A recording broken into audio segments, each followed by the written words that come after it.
Welcome to the 30th installment of Em Alejandro, your number one place for sports, cars, video games, fitness. If you're a man, you're here. Mr. Alejandro about to tell him. What you about to tell him, Alejandro? I'm about to tell you about the Seattle Seahawks' advantageous victory over the San Francisco 49ers. Tell him, Alejandro. First thing I want to get into in the game is the aftermath.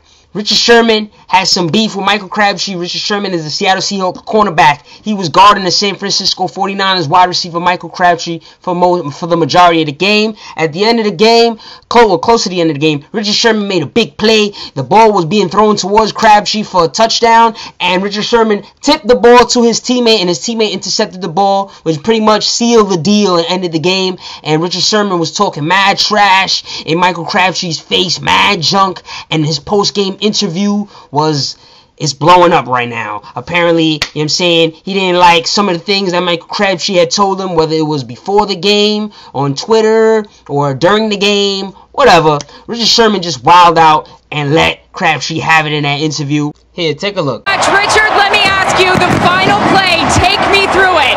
Well, I'm the best corner in the game. When you try me with a sorry receiver like Crabtree, that's the result you're going to get.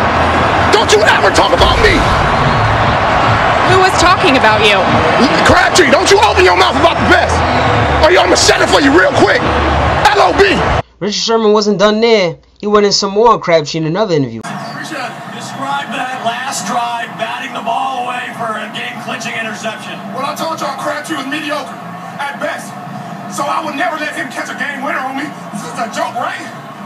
You're described as the best defender of the fade route in football. How did you set that up? Like I said before the game, if our team knew they were going to try me on a fade for the game, we'd be wearing our hats early. And it didn't stop there. Sherman and Crabtree kept the child's play going on the online playground called Twitter. Tell him, Alejandro. I tried to find out what happened, what triggered that type of reaction. Come to find out, Crabtree, I don't think said really much. Basically, somebody asked Crabtree, "Oh, do you think Richard Sherman is the best cornerback in the game today?" Crabtree didn't say yes, he didn't say no. He just said, "I don't know about that. I know that defense is good," something to that effect. I don't know why Richard Sherman had that type of reaction, but at the end of the day, I know if I'm a competitor, I'm going to use anything as motivation. So, you know, if he don't feel like I'm the best, I'm going to go out there and show him I'm the best. So, shout out to Richard Sherman. He held it down today. Big play at the end. And I think the game-changing moment was sometime in the fourth quarter when San Francisco had the football down 3 points, and Colin Kaepernick got a strip sack from Cliff Avril came and stripped him, and the Seattle Seahawks ended up getting the ball, and from there the momentum was just all Seattle, all lime green and navy blue, the color scheme for the day. Shout out to the Seahawks. Now, let's get into some numbers. Russell Wilson, starting quarterback for the Seattle Seahawks, completed 16 of 25 passes for 215 yards and 1 touchdown. Marshawn Lynch, the beast, went in today. 22 carries for 109 yards, 1 touchdown, averaged 5 yards per carry, and he had a 40-yard run. Shout out to Marshawn Lynch, and I hope he's enjoying his Skittles. Beast. Shout out to Doug Baldwin, wide receiver for the Seattle Seahawks. Had 6 catches today for 106 yards. He averaged a whopping 17.7 yards per catch, and he had a 51-yard catch. So shout out to Doug Baldwin, holding it down when the team needed a playmaker in a big game. Unfortunately, their star receiver, who usually makes these plays for them, Percy Harvin, he's out with an injury. So shout out to Doug Baldwin stepping up to the plate. Let's get into some numbers for the San Francisco 49ers. Let's start with their quarterback, Colin Kaepernick. I didn't think he did the best job in the world passing the ball, but we all know he's a dual-threat quarterback. He was running the ball like a beast. 14 of 24 passing, 153 yards, only 1 touchdown, and he had 2 interceptions. Both of them was pretty painful for his team. He did, however, have 11 carries for 130 yards, averaged 11.8 yards per carry, and he had a 58-yard run. So shout out to Cap. He played all right. He had his ups, had his downs. He's still a young player, gaining experience. I still think he has a bright future ahead of him. So keep your head up, Cap. Frank Gore, beast running back from the U, my man.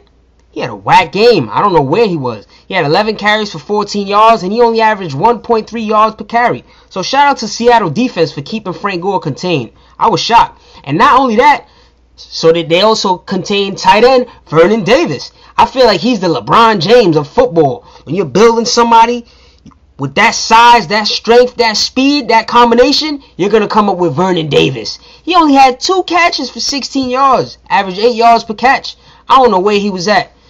So I guess maybe if Frank Gore and Vernon Davis had some big days, maybe things would have went different for the Niners. Also, them turnovers. The time of them turnovers was bad. I want to address one last thing.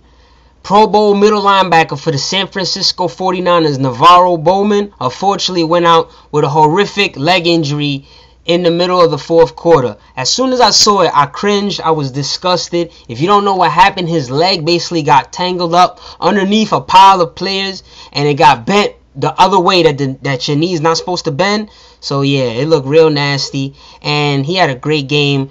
The way that a beast would. 14 tackles and a sack. That was his stats before he got injured.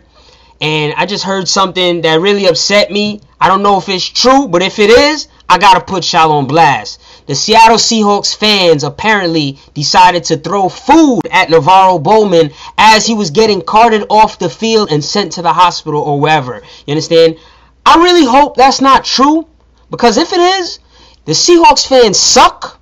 I lost a lot of respect for them, and it's just such an inhumane thing to do.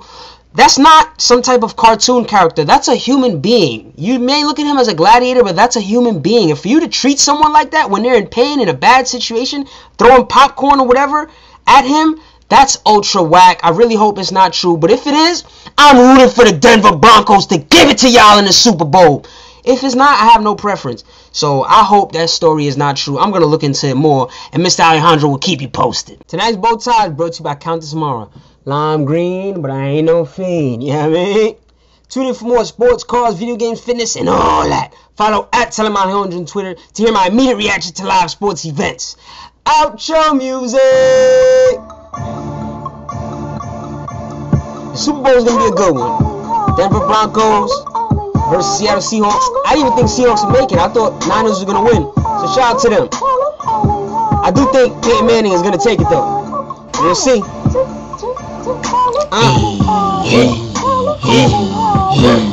Get it. Go and get it. Let's get it. Let's do this.